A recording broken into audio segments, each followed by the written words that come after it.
Hello students, আসসালামু আলাইকুম। আজ আমরা শিখব to be verb. To be verb হচ্ছে আমাদের বেসিক ইংলিশের জন্য খুব গুরুত্বপূর্ণ একটি অংশ।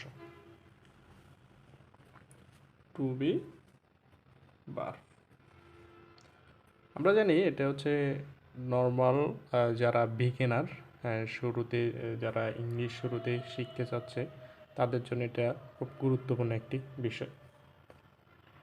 আমরা প্রথমত যদি সাবজেক্ট হিসাবে নিই, আই আই মিনস হচ্ছে আমরা জানি, যেমন আই মিনস হচ্ছে আমি। হি হি সাধারণত আমরা রিপ্রেজেন্ট করি হচ্ছে বয় বা একজন বালককে। সি সে আমরা রিপ্রেজেন্ট করি হচ্ছে গার্ল, বালিকা।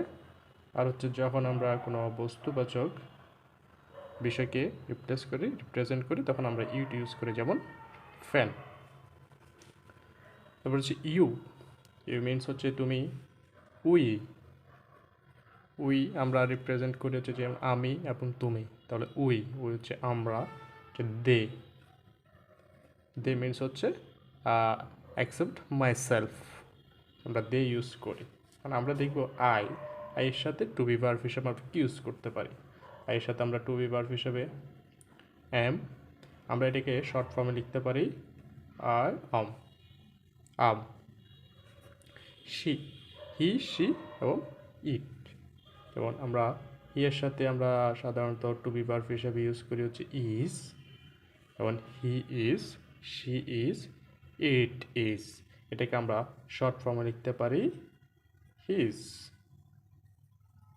শিজ এবং ইটস। আমরা সাধারণত জানি ইটস সিঙ্গুলার হিসাবে ইউজ করা হয়। আবার পরবর্তী ইউজ করে দেখতে পারবো আমরা ইউ ইউ আমরা ইউ উই দে হচ্ছে প্লুরাল ইউজ, তাহলে প্লুরালের সাথে আমরা ইউজ করি হচ্ছে আর, তাহলে আমরা এটাকে শর্ট ফর্ম হিসেবে কি ইউজ করতে পারি, ইউর উই দেয়ার।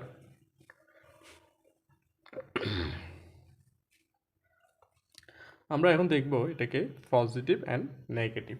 তাহলে পজিটিভ হিসেবে আমরা যদি ইউজ করি, তাহলে পজিটিভ হিসেবে আমরা লিখতে পারি হচ্ছে I am, he is, she is, it is. তারপর আমরা এখানে লিখতে পারি হচ্ছে ইউ আর, উই আর, দে আর। এখন এটাকে আমরা যদি নেগেটিভ হিসাবে ইউজ করি বা নেগেটিভ হিসাবে আমরা ব্যবহার করতে পারি, সেক্ষেত্রে আমরা যদি বলি আই এম নেগেটিভ ফ্রম, তাহলে নেগেটিভ ফ্রম হিসেবে আমরা কি ইউজ করি, not. I am not, he is not, she is not, it is not. আমরা সেকেন্ড টাইম প্লুরাল হিসেবে যদি আমরা ইউজ করি, তাহলে you are not, we are not, they are not. এখন আমরা দেখব এটার কোশ্চেন মার্ক আমরা কীভাবে ইউজ করি। তাহলে আমরা যে কোশ্চেন মার্ক মিনস হচ্ছে ইন্টারোগেটিভ, যখন কোনো প্রশ্ন করার প্রশ্নবোধক চিহ্ন, সেক্ষেত্রে আমরা একটা পজিটিভ সেন্টেন্সকে কীভাবে আমরা কোশ্চেন মার্কে নিয়ে যাব।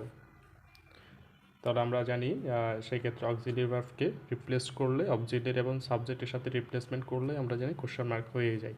তাহলে এখানে আমরা দেখতে পারতেছি আই এম, তাহলে আই এমটাকে যদি আমি শুরুতে নিয়ে আসি সাবজেক্ট পজিশনে, সাবজেক্টকে যদি আমি ভার্ব পজিশনে নিয়ে যাই এবং শেষে কোশ্চেন মার্ক দিলে আমরা জানি একটা ইন্টারোগেটিভ সেন্টেন্স হয়ে যায়। তাহলে এম আই,